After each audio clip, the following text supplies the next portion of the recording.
When Ozzy Osbourne was just a young man growing up in the United Kingdom, his dad said to him, "I've got a feeling about you, John Osborne. You're either going to do something very special or end up in prison." It turns out, Ozzy did both. Not only did Ozzy become the most revered heavy metal icon of all time, he also ended up in prison before his 18th birthday. Growing up in a post-World War II era in Aston, Birmingham, Ozzy didn't appear to have many prospects or opportunities as a young rebellious man. One of his first jobs was working in a slaughterhouse. He spent his first 4 weeks throwing up on a daily basis as he had to cut open the stomachs of dead animals, which he says he eventually got used to during his 18 months of experience in the abattoir. Although Ozzy seemed to be on the right path to holding down a stable job and becoming an average working member of society, he found himself unemployed after beating one of his colleagues several times over the head with a large pole for making fun of him. This was Ozzy's first taste of chaos, and he seemed to enjoy it. The same thirst for chaos, however, would land him in prison before he turned 18. So come 1964, Ozzy had found a job that he actually enjoyed, which was working in a slaughterhouse. However, he got fired from that job about 18 months into it for having an altercation with one of his colleagues. He didn't really want to go back to that job, or any job, I don't think. And I think this next part of Ozzy's life really determines the path that he was set to go down. He decided to try and be a thief, and there was a shop at the back of his house that he tried to burgle a few times.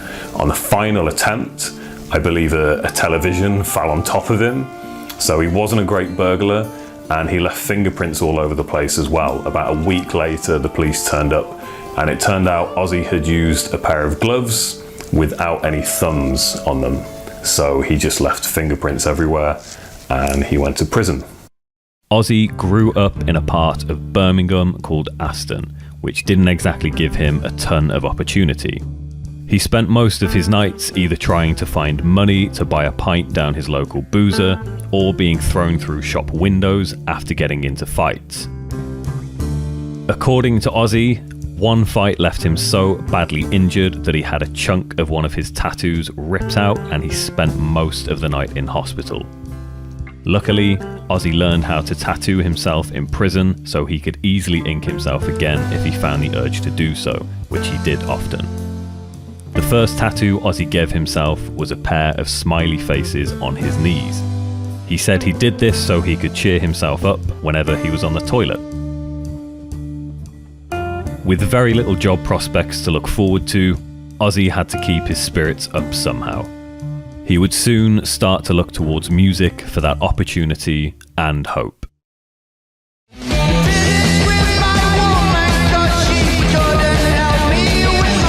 After Ozzy was released from prison in 1966, he started to promote himself as an experienced lead singer, despite never being in a band. Even so, he placed an advert in a local music shop. The advert simply read, "Ozzy Zig needs gig. Experienced frontman, owns own PA system." A few weeks later, a man came knocking on Ozzy's door, replying to the advert. This man would be Geezer Butler, who would later become the bass player for Black Sabbath, although at the time, neither Geezer or Ozzy knew this was going to happen.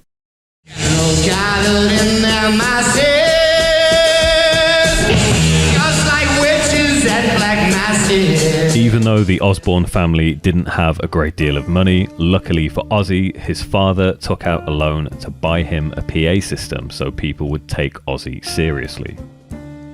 Although Ozzy had just met Geezer Butler, his to-be bandmate in Black Sabbath, this wasn't Ozzy's first band. By this point in Ozzy's life, we're talking between, I think, the years of kind of 1966 leading up to about maybe 1968, 69, something like that, around Ozzy being 19, 20. His first band was called Music Machine. According to Ozzy, they never played a single gig. They generally just kind of hung around the pub, got drunk and talked about being big and famous. And he was in another band as well with Geezer Butler called Rare Breed. But by the time Ozzy was 20, he actually decided to just quit everything. And he just gave up. He took his advert down in the music shop so that no one else would come and ask him to join a band. And he just didn't think it was really going to go anywhere. He didn't think singing was for him. He didn't think being in a band was for him. Even though he dreamed of, being the fifth Beatle and maybe becoming the next Fleetwood Mac, he just gave it all in. Although Ozzy thought he removed the advert from the local music shop and he was never going to sing again, a few months later, two strangers turned up on his doorstep. These two strangers and Ozzy would change music forever. And we were looking for a singer, Bill and myself, the drummer, and we went around the music shop and we saw this ad, Ozzy Zig requires gig.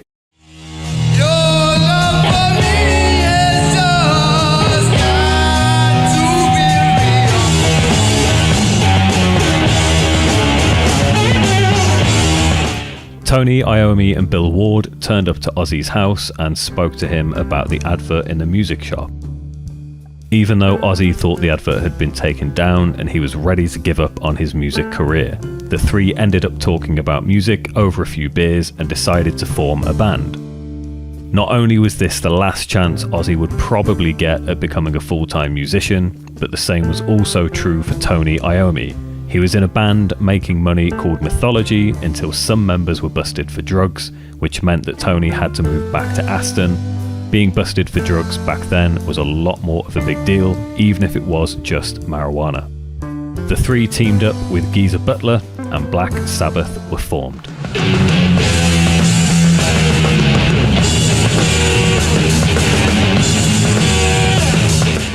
Before the ominous name Black Sabbath entered the scene, the four were initially called the Polka Tulk Blues Band, and they wanted to play deep, heavy South blues. Even though Ozzy was a huge Beatles fan, and according to Ozzy at the time, they were all blown away by the latest Fleetwood Mac record. I can't help about the shape I'm in. I can't sing, I ain't pretty, and my legs are thin. Not exactly a precursor for the invention of heavy metal music. When Black Sabbath released their first single in 1969, the UK charts were heavily dominated with pop and blues music by bands such as the Beatles, the Rolling Stones, Marvin Gaye, and even Frank Sinatra. Someone who needs me. Although Black Sabbath knew they wanted to write songs about horror and the occult, is from the netherworld, a vampire, a Burdalak. Black Sabbath, as ancient as... Their first single was a cover by a band called Crow. Whilst the song had an ominous name, Evil Woman, it was still quite poppy, by Black Sabbath standards anyway. I see the look of evil in your eyes. Despite this, their debut self-titled album would mark the dawn of a new musical era, the birth of heavy metal.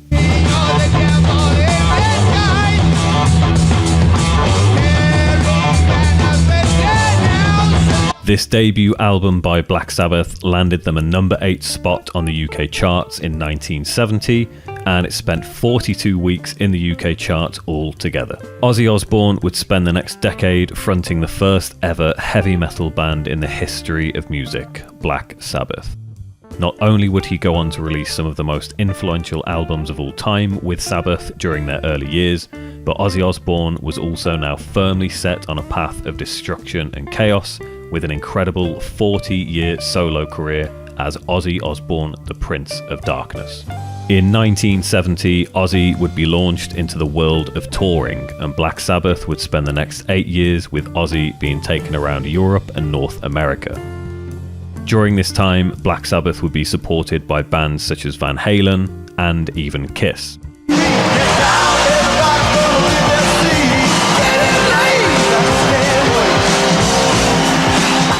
During the same year, Sabbath would release one of their most influential albums of the decade, Paranoid.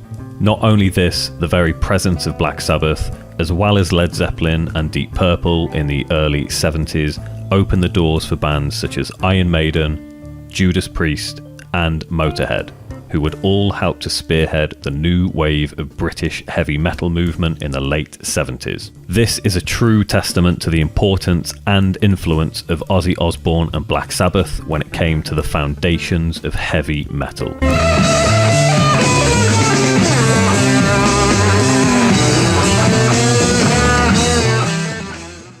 Despite the almost overnight success of Black Sabbath, Ozzy Osbourne's career was about to take a drastic turn for the worst when, after years of touring and recording with his fellow bandmates, in 1979, Toni Iommi, Bill Ward, and Geezer Butler decided it was time for Ozzy to go, and he was fired from Black Sabbath. My separation from Sabbath, I thought it was all over for me. I thought, I was probably end up back in a factory in Birmingham. Just that phrase, Blizzard of Oz, it means so much that you look at it and you go, oh my God, what's this? Ozzy's back, brilliant.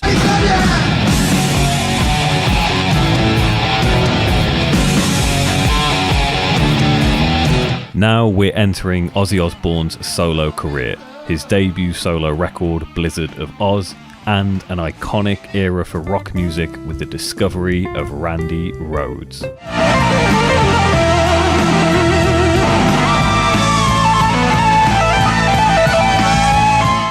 Despite the fact that Ozzy was about to spend the next 4 decades becoming the biggest metal icon on the planet, his dismissal from Black Sabbath nearly destroyed him.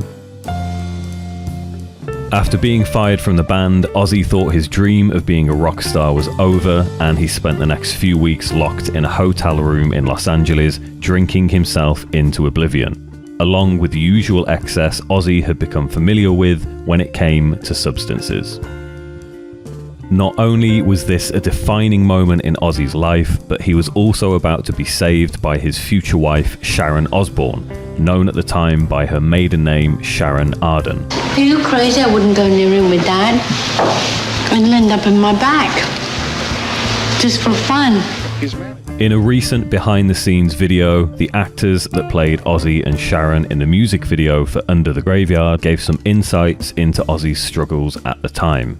Came to the hotel to die. He didn't have anything else left to live for. It was a very sad period. I remember leaving there. I locked myself in a hotel room for three months, just getting smashed out of my brains every day, During Ozzy's near-fatal binge during his time in the Los Angeles hotel, Ozzy was introduced to not only his future wife, but to something that he'd never really experienced before, growing up in the cold depths of the industrial city of Birmingham. He was shown pure affection and tenderness. After surviving the 1970s, the 1980s would see Ozzy Osbourne release 5 solo records, including his debut Blizzard of Oz. However, it would also see him in handcuffs on more than one occasion. His guitarist would be killed in a freak plane accident, and he would be labelled as a madman for biting the head off a live bat on stage.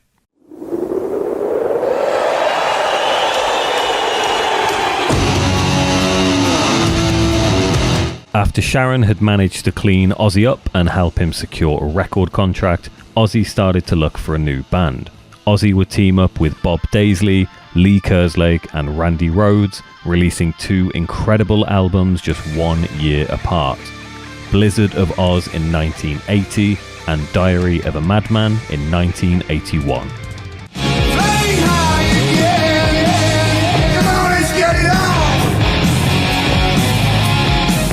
The 1980s were a great time for Ozzy as he was able to bring his musical ideas to life with Randy Rhoads, something he never had the opportunity to do with Black Sabbath. They simply didn't give him the creative outlet he so desperately desired. Ideas that I'd had, which I couldn't musically put across to Black Sabbath, because they wouldn't never give me the time of day to try and explain myself. During 1981, Ozzy went out on the Diary of a Madman tour. This is also when he started to hang out with Lemmy Kilmister of Motorhead. Lemmy was somewhat of a new challenge for Ozzy, as Lemmy seemed to be able to drink even more than Ozzy could. Ozzy once said, "I've never seen that man fall down drunk, even after 20 or 30 pints. I don't know how he does it. Motorhead even toured with Ozzy Osbourne during Ozzy's early solo career, so you can imagine what kind of chaos they must have caused together. Not only would this lead to a lifelong friendship between two of the biggest names in metal, but they would also work together on several songs over the years. Probably the most infamous being Hellraiser, with Motorhead and Ozzy both releasing their own version.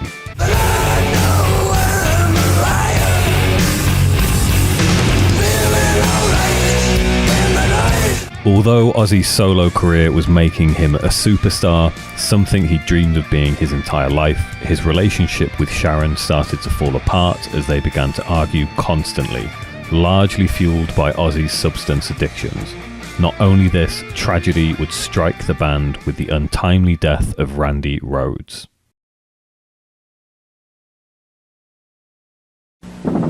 According to police, the three were on an early morning joyride after staying up over 24 hours, while some members of the Ozzy Osbourne band slept in their tour bus parked next to the house. The other three buzzed overhead, circling the bus 3 times. On the 4th time, they didn't make it. Some would say Randy Rhoads was years ahead of his time in terms of his guitar playing. Even Ozzy Osbourne to this day is still incredibly grateful he was given the opportunity to work with Randy in the early 80s. I truly believe if he hadn't got killed when he did, he would be up there with the fucking... He was fucking phenomenal. Randy Rhoads even co-wrote Crazy Train with Ozzy, one of the most iconic riffs of all time.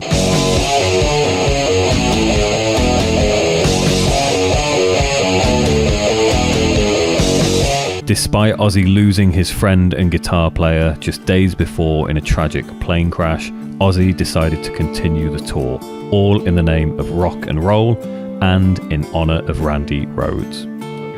All I can say is, in the last week, guys, people out there, I've lost 2 of the greatest people in my life, but it ain't going to stop me because I'm for rock and roll is for the people. And I love people, and that's what I'm about. I'm going to continue because Randy would have liked me to continue, so would Rachel. And I'm not going to stop because you can't kill rock and roll.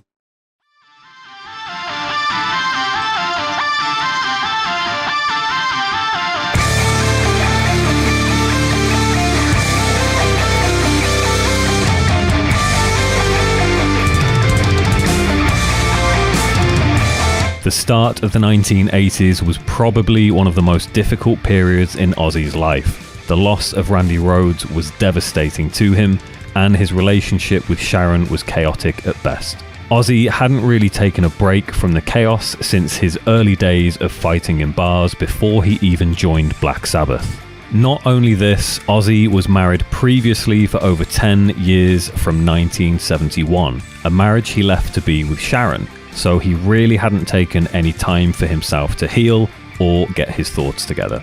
There are even reports that Ozzy was committed to a mental institution to be treated for a nervous breakdown sometime during the early 80s, but even this wouldn't stop the Prince of Darkness. I just want to go and have some fun, you know. Like on the very first Blizzard of Oz tour after leaving Black Sabbath way back in 1980, we did this very thing when it's great to stay at bed and breakfast, live on the bus, you know, it gets you back down to earth. I love it. The mid-1980s was not only a pivotal point for rock and metal music globally, with the rise of bands such as Motley Crue, Guns N' Roses, Van Halen, Judas Priest, and even Metallica, but it was also a turning point for Ozzy. Ozzy was already riding high on the success of his 2 first solo records, and the 80s would see him release another 3 albums with even more success as his LPs started to chart in countries all over the world. Although this was great for his career, the lifestyle of a rock and roll madman saw him lose even more control.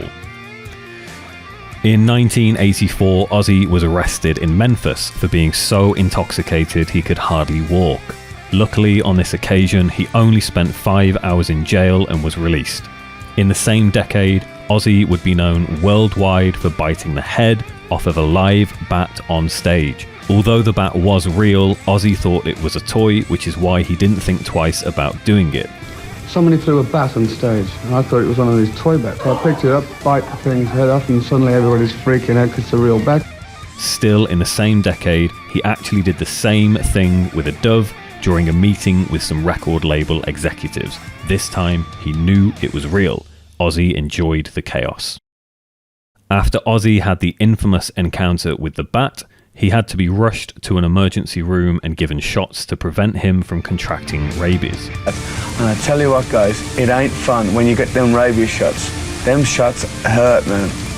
At the time, a doctor said to Sharon, "Yes, Miss Arden, the bat was alive. It was probably stunned from being at a rock concert, but it was definitely alive. There's a good chance Mr. Osborne now has rabies." Whilst this kind of behaviour would fuel Ozzy Osbourne's infamous image, it would also come to haunt him.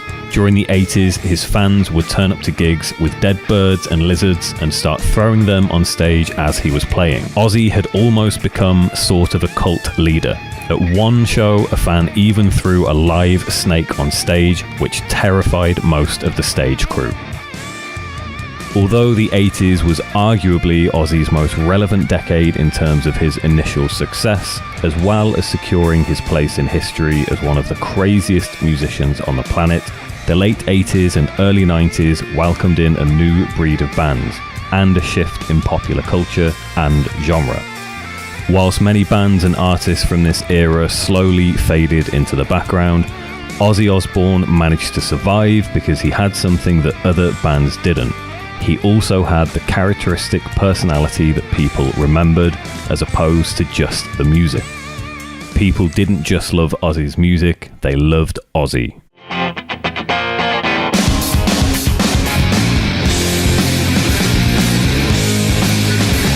The crazy antics of heavy metal were on their way out, making way for grunge, alternative rock, and Britpop, which would dominate most of the decade to come. The 90s would also see a change in Ozzy himself.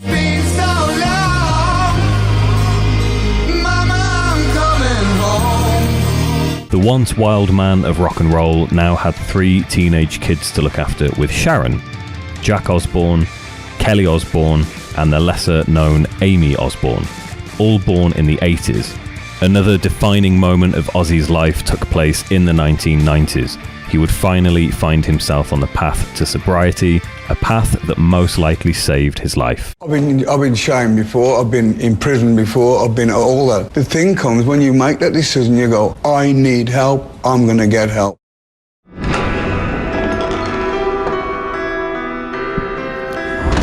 Over the next 2 decades, Ozzy would start to manage his addictions as he focused more on his family life. He would go through several periods of sobriety and relapse, but this time he had more control over his addictions.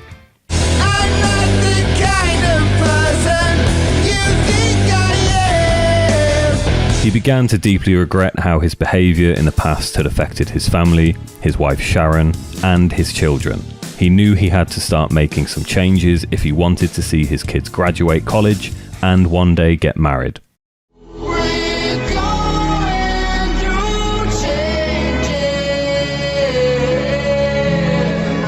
Ozzy's new image and attitude towards life would also be reflected in his music. For Ozzy, the 90s were an opportunity for him to become a real father to his kids, which he saw as the right time to finally admit that he had a serious problem with addiction. He had spent over 20 years being the madman of rock and roll and pushing his body to the limits, and he knew it was time to change. Whilst this new direction in life wouldn't stop Ozzy from touring and releasing records, this new path was a lifeline for Ozzy. It was a second chance for him to finally find some balance and peace within himself. I've made many statements about being sober. What I can really say is sobriety sucks. It wasn't fun anymore, it was just like a drag, you know, and if it gets like that, why do I want to do it? But I had to make a few changes in my life. Not only would Ozzy's new family man attitude help him to overcome addictions, but the new millennium would also see the Prince of Darkness and his family launched into an entirely new era of celebrity stardom.